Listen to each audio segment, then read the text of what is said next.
اس کی نجات کا سبب یہ تھا کہ حضرت نوح علیہ السلام کو کشتی بنانے کے لیے ساگوان کی لکڑی کی ضرورت تھی، مگر اس کو اٹھا کر لانا ممکن نہ تھا۔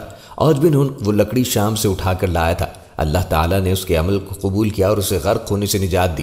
بعد ازاں جب فرعون کے دریائے نیل میں غرق ہونے کے بعد جب بنی اسرائیل کی قوم کو اس کے ظلم و جبر سے نجات پا گئی تو اس کے کچھ عرصے بعد اللہ تعالیٰ نے حضرت موسیٰ علیہ السلام کو حکم دیا کہ ملک شام کی سرزمین سے ظالم لوگوں کو نکال دو اور خدا کی راہ میں دشمنوں سے جہاد کرو، اور اپنی قوم میں سے 12 افراد کو 12 قبیلوں پہ سردار مقرر کر دو، تاکہ یہ سب اپنے سرداروں کے تابع رہیں اور اللہ کے احکام کی پابندی کرتے رہیں۔ پس حضرت موسیٰ علیہ السلام نے ایسا ہی کیا۔ اللہ کے حکم کے مطابق حضرت موسیٰ علیہ السلام اور حضرت ہارون علیہ السلام جہاد کے لیے اپنے سرداروں اور قوم کے ساتھ جب کنعان کے مقام پہ پہنچے تو اپنے سرداروں کو حکم دیا کہ وہ ملک شام جا کر وہاں کے ظالم لوگوں کے حالات معلوم کریں۔ جب یہ لوگ وہاں پہنچے اور وہاں کے حالات معلوم کیے تو انہوں نے وہاں ایک بہت بڑے قد و قامت والا انسان دیکھا جس کا نام اوج بن عنق تھا۔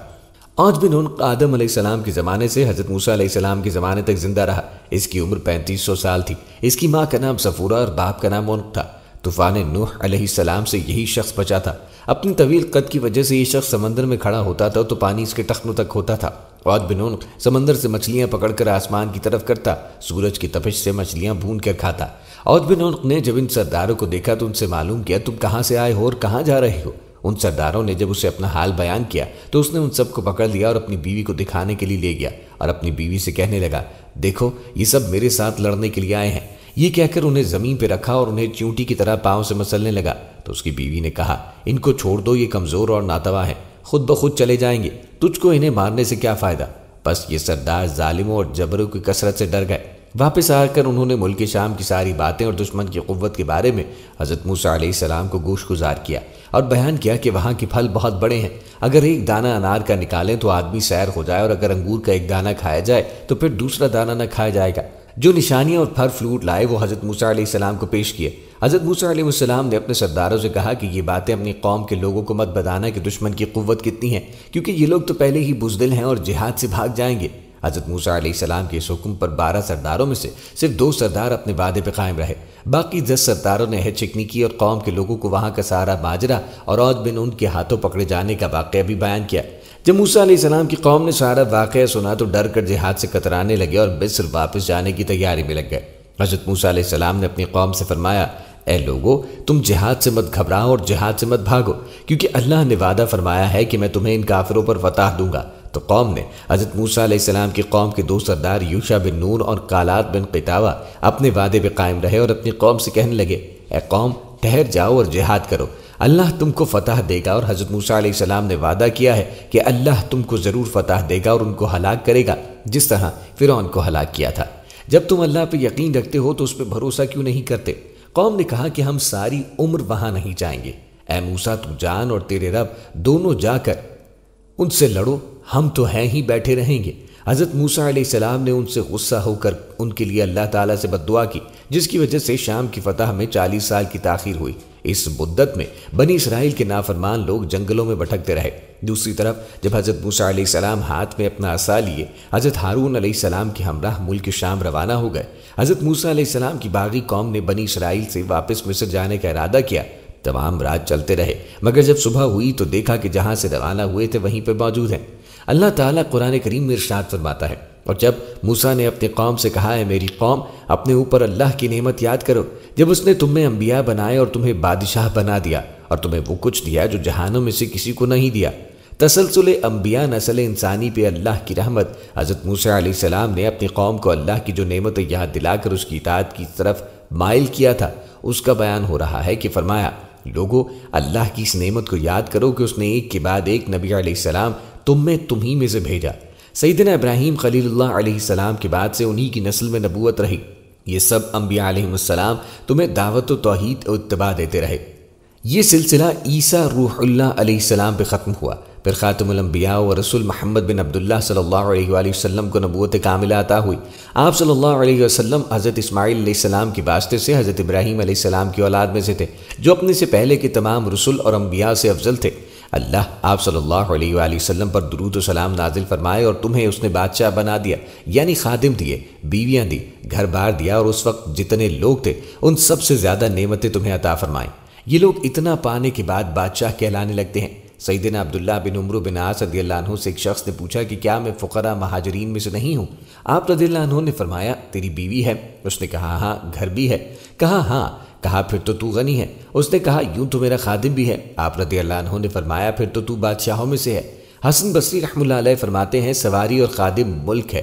بنو اسرائیل ایسے لوگوں کو ملوک کہا کرتے تھے۔ بقول قتادہ رحمہ اللہ خادموں کا اول راج ان بنی اسرائیلیوں نے ہی دیا ہے۔ ایک مرفوع حدیث میں ہے کہ لوگوں میں جس کے پاس خادم، سواری اور بیوی ہو وہ بادشاہ کہا جاتا تھا۔ ایک اور مرفوع حدیث میں ہے جس کا گھر ہو اور خادم ہو بادشاہ ہے۔ یہ حدیث مرسل اور غریب ہے۔ ایک حدیث میں آیا ہے جو شخص اس حالت میں صبح کرے کہ اس کا جسم صحیح سالم ہو، اس کا نفس امن و مان میں ہو، دن بھر کفایت کرے، اس کے لیے اتنا مال بھی ہو تو اس کے لیے گویا کل دنیا سے مٹ کر آ گئی۔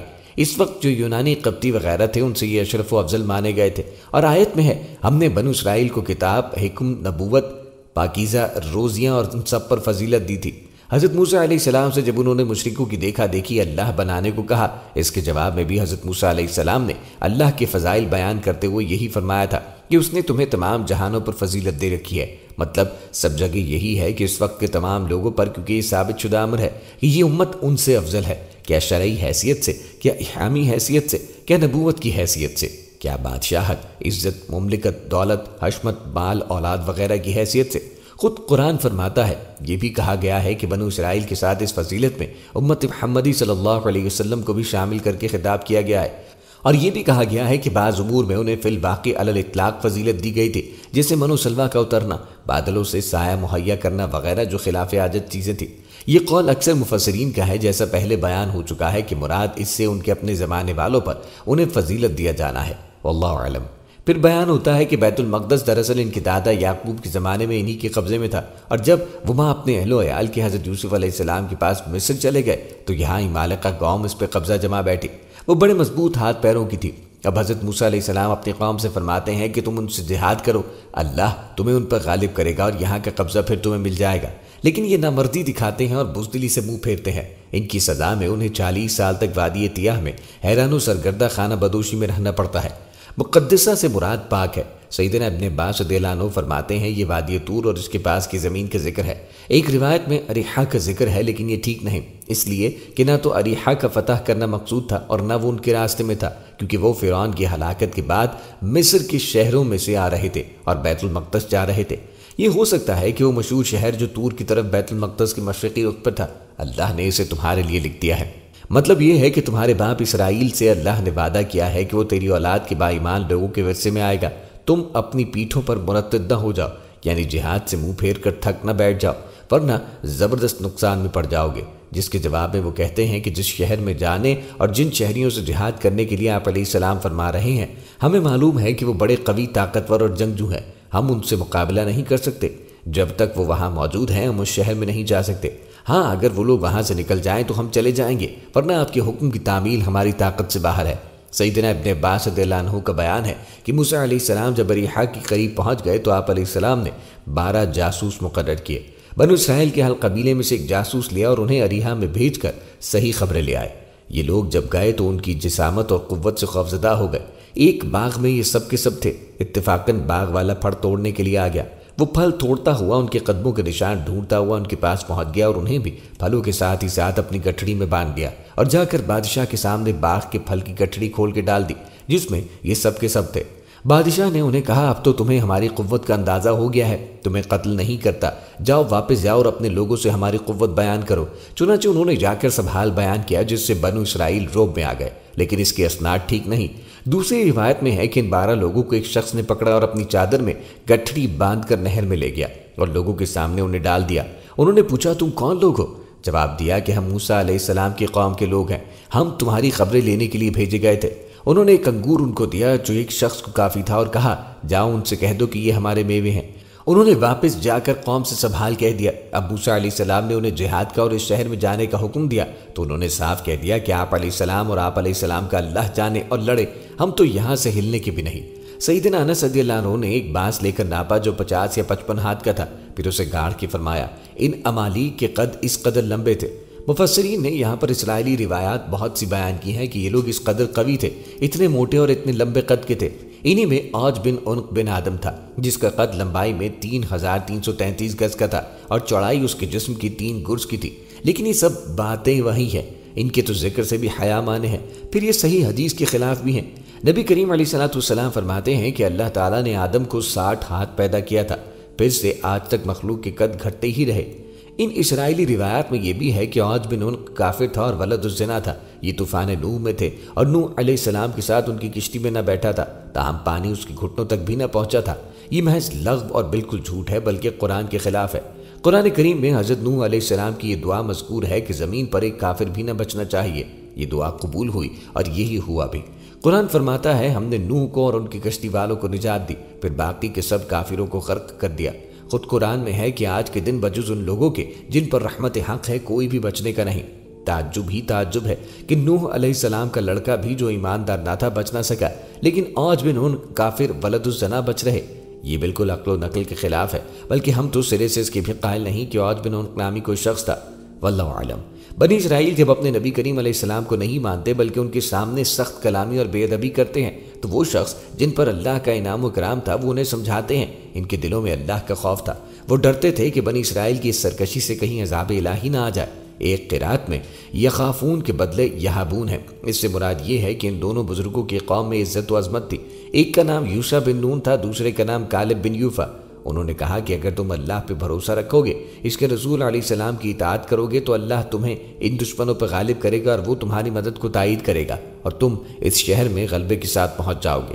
تم دروازے تک تو چلے چلو، یقین مانو کہ غلبہ تمہارا ہی ہے۔ لیکن ان نامرادوں نے اپنا پہلا جواب اور مضبوط کر دیا اور کہا کہ اس جبار قوم کی موجودگی میں ہمارا ایک قدم بڑھانا بھی ناممکن ہے۔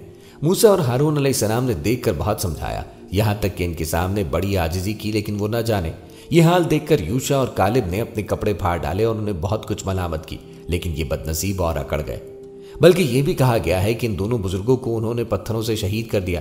ایک طوفان بدتمیزی شروع ہو گیا اور ہر طرح مخالفت رسول علیہ السلام پہ تل گئے۔ ان کے اس حال کو سامنے رکھ کر پھر رسول اللہ صلی اللہ علیہ وسلم کے صحابہ رضی اللہ عنہم اجمعین کے حال کو دیکھیے کہ جب 900 یا 1000 کافر اپنے قافلے کو بچانے کے لیے چلے، قافلہ تو دوسرے راستے سے نکل گیا، لیکن انہوں نے اپنی طاقت و قوت کے گھمنڈ پر رسول کریم علیہ السلام کو نقصان پہنچائے بغیر واپس جانا اپنی امیدوں پر پانی پھیرنا سمجھ کر اسلام اور مسلمانوں کو کچل ڈالنے کے ارادے سے مدینے کا رخ کیا۔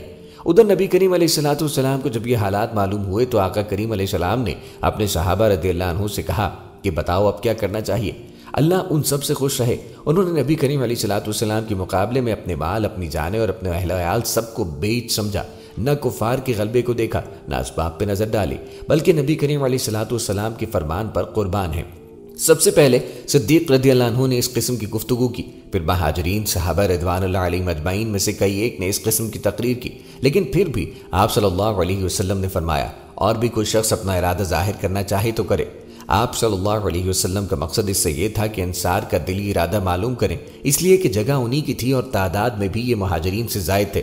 اس پر سیدنا سعد بن معاذ انصاری رضی اللہ عنہ انصار کھڑے ہو گئے اور فرمانے لگے، شاید آپ صلی اللہ علیہ وسلم کا ارادہ ہماری منشا معلوم کرنے کا ہے۔ سنیے یا رسول اللہ، قسم ہے اس اللہ کی کہ جس نے آپ صلی اللہ علیہ وآلہ وسلم کو حق کے ساتھ سچا نبی بنا کر بھیجا ہے، کہ اگر آپ صلی اللہ علیہ وسلم ہمیں سمندر کے کنارے کھڑا کر کے فرمائے کہ اس میں کود جاؤ تو بغیر کسی پس و پیش کے اس میں کود جائیں گے۔ آپ صلی اللہ علیہ وسلم دیکھ لیں گے کہ ہم میں سے ایک بھی نہ ہوگا جو کنارے پہ کھڑا رہ جائے۔ نبی کریم علیہ السلام اپنے دشمنوں کے مقابلے میں ہمیں شوق سے لے چلیے۔ آقا کریم علیہ السلام دیکھ لیں گے کہ ہم لڑائی میں صبر اور ثابت قدمی دکھانے والے لوگ ہیں۔ آپ صلی اللہ علیہ وسلم جان لیں گے کہ ہم اللہ کی ملاقات کو سچ جاننے والے لوگ ہیں۔ آقا کریم علیہ السلام کا نام لیجئے، کھڑے ہو جائیے، ہمیں دیکھ کر، ہماری بہادری اور استقلال کو دیکھ کر انشاءاللہ آپ کی آنکھیں ٹھنڈی ہوں گی۔ یہ سن کر نبی کریم علیہ السلام خوش ہوئے اور نبی کریم علیہ السلام کو انصار کی یہ باتیں بہت ہی بھلی معلوم ہوئی۔ ایک روایت میں ہے کہ بدر کی لڑائی کے موقع پہ آپ نے مسلمانوں سے مشورہ لیا۔ سیدنا عمر رضی اللہ عنہ نے کہا، پھر انصاریوں نے کہا، اگر آپ ہماری سننا چاہتے ہیں تو سنیے، ہم بنی اسرائیل کی طرح نہیں جو کہہ دیں کہ آپ صلی اللہ علیہ وآلہ وسلم اور آپ صلی اللہ علیہ وآلہ وسلم کا اللہ جا کر لڑیں۔ ہم یہاں بیٹھے ہیں، بلکہ ہمارا جواب یہ ہے کہ آقا کریم علیہ السلام کی مدد کے لیے، جہاد کے لیے چلیے۔ ہم جان و مال سے آپ صلی اللہ علیہ وسلم کے ساتھ ہیں۔ مقداد انصاری رضی اللہ عنہ نے بھی کھڑے ہو کر یہی فرمایا تھا۔ سیدنا ابن مسعود رضی اللہ عنہ فرمایا کرتے تھے کہ سیدنا مقداد رضی اللہ عنہ کے اس قول سے اللہ کے رسول صلی اللہ علیہ وسلم خوش ہو گئے۔ انہوں نے کہا تھا کہ نبی کریم صلی اللہ علیہ وآلہ وسلم لڑائی کے وقت دیکھ لیں گے کہ آپ صلی اللہ علیہ وآلہ وسلم کے آگے پیچھے دائیں بائیں ہم ہوں گے۔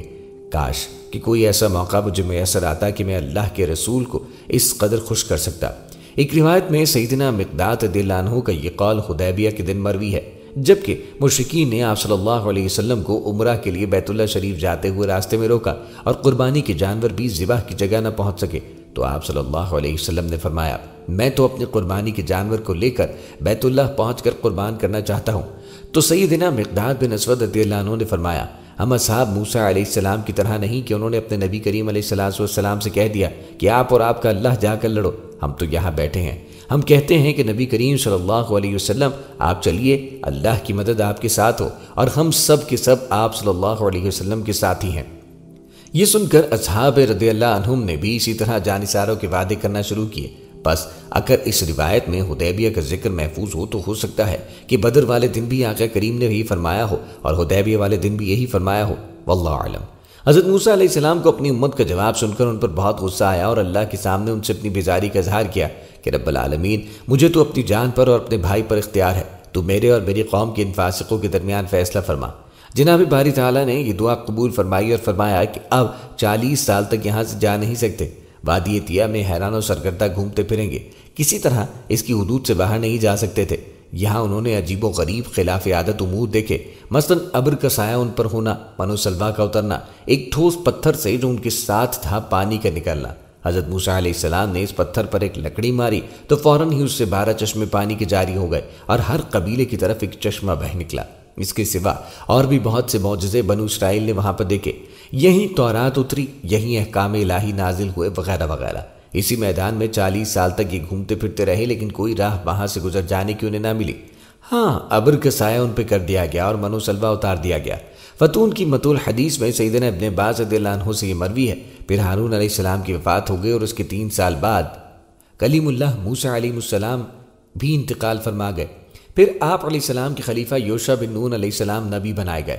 اسی اثنا میں بہت سے بنی اسرائیل مر چکے تھے، بلکہ یہ بھی کہا گیا ہے کہ صرف یوشع اور کالب بھی باقی رہے تھے۔ بعض مفسرین پر وقف تام کرتے ہیں اور 40 سنہ کو نسب کی حالت میں مانتے ہیں اور اس کا عامل تحیون فی الارض کو بتلاتے ہیں۔ اس 40 سالہ مدت کے گزر جانے کے بعد جو بھی باقی تھے انہیں لے کر یوشع بن نون علیہ السلام نکلے اور دوسرے پہاڑ سے بھی باقی بنو اسرائیل ان کے ساتھ ہو لیے۔ آپ علیہ السلام نے بیت المقدس کا محاصرہ کیا۔ جمعے کے دن عصر کے بعد جب کہ فتح کا وقت آن پہنچا، دشمنوں کے قدم اکھڑ گئے۔ اتنے میں سورج ڈوبنے لگا اور سورج ڈوبنے کے بعد ہفتے کی تعظیم کی وجہ سے لڑائی ہو ہی نہیں سکتی تھی، اس لیے اللہ کے نبی کریم علیہ السلام نے فرمایا اے سورج، تو بھی اللہ کا غلام ہے اور میں بھی اللہ کا محکوم، اے اللہ اسے ذرا سی دیر روک دے۔ چنانچہ اللہ کے حکم سے سورج رک گیا اور آپ علیہ السلام نے دل جمعی کے ساتھ بیت المقدس کو فتح کر لیا۔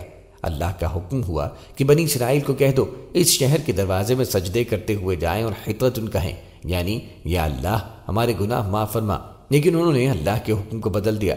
رانوں پر گھسٹتے ہوتے ہوئے اور زبان سے حبتن فی شعرتن کہتے ہوئے شہر میں گئے۔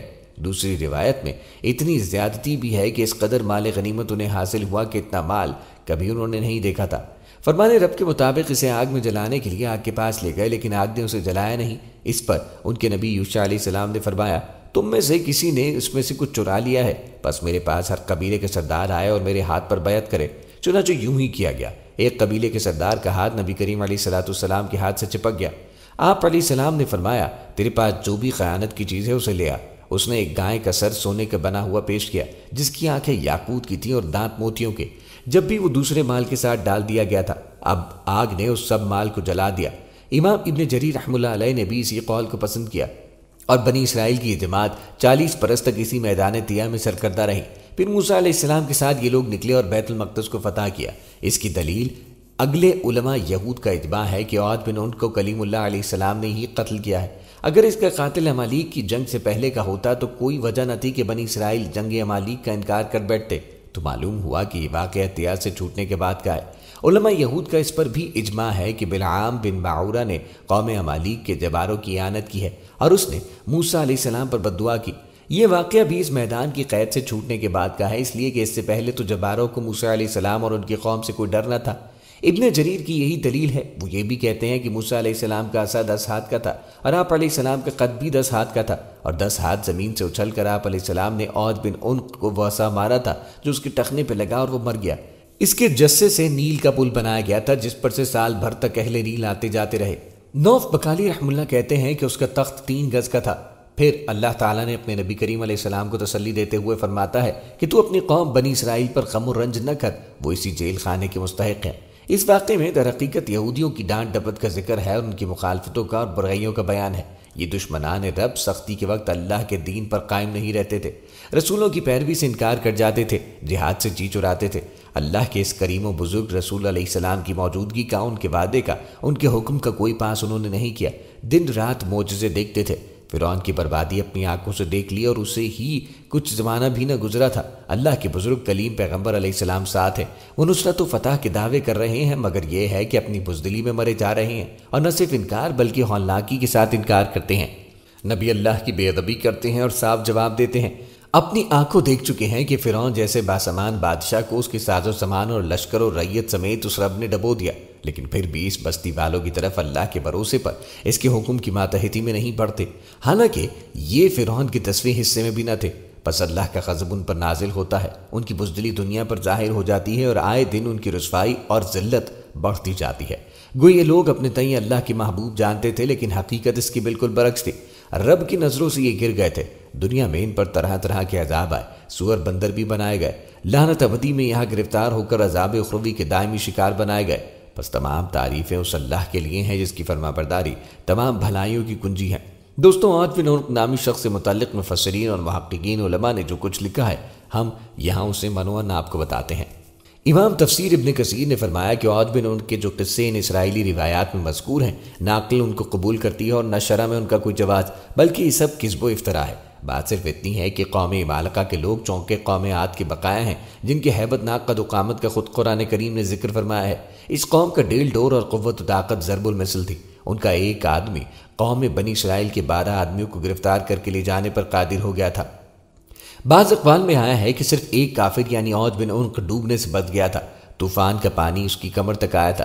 محفوظ رہنے کی وجہ یہ تھی کہ کشتی کے لیے سار کی لکڑیوں کی ضرورت تھی اور ان کو ڈھونڈنا ممکن نہ تھا، تو اس نے ملک شام سے خود لا کر حضرت نوح کو لکڑیاں دی تھی۔ دوستوں، کہا جاتا ہے کہ عوج کی یہ داستان قرآن مجید کی ظاہری عبادت کے خلاف ہے۔ اللہ نے تو فرمایا ہے، دوسری آیت میں ہے، اس سے پہلے آیا ہے، ان تمام آیات سے معلوم ہو رہا ہے کہ کوئی کافر زندہ نہیں بچا تھا۔ عموماً آیات سے کسی کی تخصیص بغیر قطعی نسخ ممکن نہیں، اور قصہ مذکورہ کی تائید نہ عقل سے ہوتی ہے نہ نقل سے۔ عوج کا قصہ محض افسانہ و داستان ہے۔ خلاصہ یہ کہ سوال نامے میں عوج بن عنق نامی شخص سے متعلق جو مافوق الفطرت باتیں مذکور ہیں، وہ سب کے سب ان اسرائیلی روایات میں سے ہیں جو قرآن و حدیث کے خلاف ہیں، لہٰذا ان کا بیان کرنا درست نہیں۔ ایک حدیث شریف میں آیا ہے کہ اللہ تعالیٰ نے حضرت آدم کو جب پیدا کیا تو ان کا قد 60 ہاتھ تھا۔ اس حدیث کے اخیر میں یہ الفاظ ہے، یعنی اس کے بعد مخلوق کے قد میں کمی واقع ہوتے رہی حتیٰ کہ معاملہ ہم تک پہنچا۔ اس حدیث کی بنا پر علامہ شوکانی رحمہ اللہ علیہ نے فتح القدیر سورہ مائدہ کی تفسیر میں اور مشہور حنفی فقیہ اور محدث ملا علی قاری رحمہ اللہ علیہ نے الموضوعات الکبیر میں عوج بن عنق نامی شخص جس کی قد و قامت میں انتہائی مبالغہ سے کام لیا گیا ہے، اس کے واقعے کو من گھڑت قرار دیا ہے۔ دوستوں، تقریباً ہر مذہب کی مقدس کتب اور تاریخ میں ملنے والی روایات سے ایسے شواہد ملتے ہیں جن سے یہ اندازہ ہوتا ہے کہ ماضی میں کوئی دیو ہیکل قوم موجود تھی، لیکن بعض روایات کو اس حد تک بڑھا چڑھا کر پیش کیا جاتا ہے کہ عقل ان کو قبول نہیں کر سکتی۔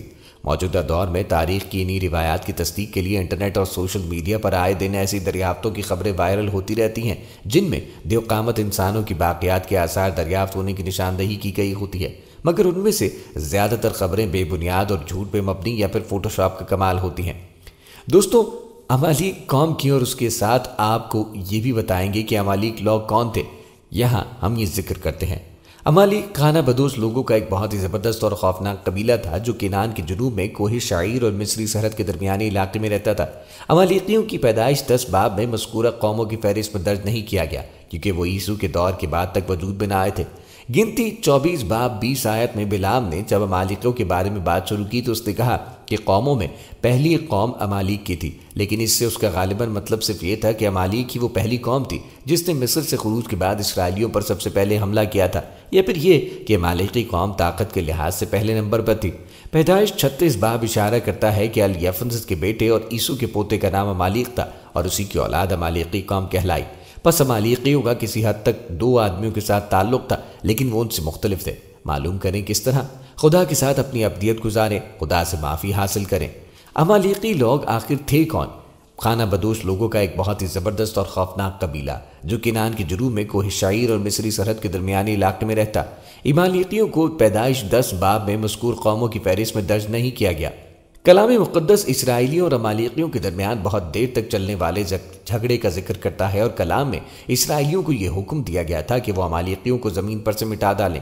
اس سوال کا جواب دینا مشکل ہے کہ خدا نے اپنے لوگوں کو کیوں یہ حکم دیا کہ وہ پورے ایک قبیلے کو مکمل طور پر سفر ہستی سے مٹا ڈالیں، لیکن تاریخ پر ایک نظر ڈالنے سے پہلے ہمارے اس حوالے سے کچھ سوجھ بوجھ مل جاتی ہے۔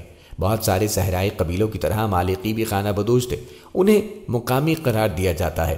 بابلی مصر اور کنعان کے درمیان صحرائی نیگو کہتے تھے، اور عمارنا کی انہیں جنگلی بدخو کا جھنڈ۔ مصری انہیں ستیف تختیوں میں انہیں خپتی اور لوٹ مار کرنے والے کے طور پہ بیان کیا گیا۔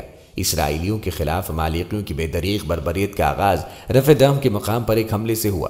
اس کا ذکر اس نصیحت کے ساتھ کیا گیا ہے کہ یاد رکھنا جب تم مصر سے نکل کر آ رہے تھے تو راستے میں عمالیقیوں نے تیرے ساتھ کیا کیا، کیونکہ وہ راستے میں تیرے مقابل آیا اور گو تو تھکا ماندہ تھا، تو بھی انہوں نے ان کو جو کمزور اور سب سے پیچھے تھا مارا، اور ان کو خدا کا خوف نہ آیا۔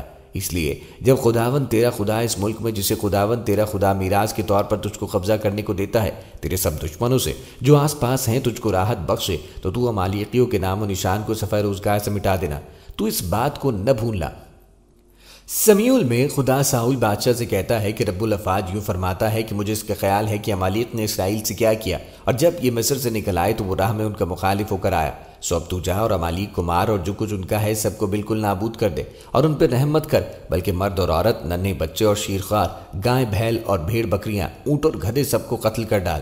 اس کے جواب میں ساؤل بادشاہ نے سب سے پہلے اسرائیل کے دوست قیدیوں سے کہا کہ وہ اس علاقے کو چھوڑ دیں اور عمالیقیوں کے درمیان سے نکل جائے۔ اس کے بعد اس نے عمالیقیوں پر حملہ کیا، لیکن اس نے اس کام کو مکمل نہ کیا۔ اس نے عمالیقیوں کے بادشاہ احجاج کو زندہ رہنے دیا، اور ہر ایک ناقص اور نکمی چیز کو نیست کرنے کے بعد اچھی اور موٹی تازی چیزوں اور جانوروں کو اپنی اور اپنی فوج کے لیے لوٹا، اور ایسا کرنے کے جواز کے طور پر خدا کے حضور جھوٹ بولا۔ ساؤل کی خدا اور اس کے احکامات کے خلاف بغاوت اس قدر سنگین تھی کہ اسے خدا نے بادشاہ کے طور پر مسترد کر دیا تھا۔ اس وقت بچ جانے والے عمالیقی آئندہ سینکڑوں سالوں کے دوران پے در پے مختلف نسلوں میں اسرائیلیوں کو ہراساں کرتے اور لوٹتے رہے۔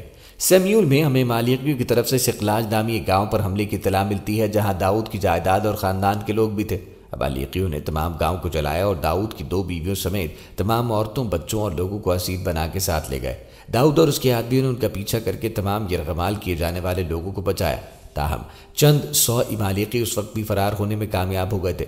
بہت بعد میں شاہ خزقیہ کے ایام میں شمون کے بیٹوں میں سے 500 مردوں کے گروہ نے ان باقی عمالیقیوں کو جو بچ رہے تھے قتل کیا، جو کہ پہاڑی علاقے کوہ شعیرے میں رہ رہے تھے۔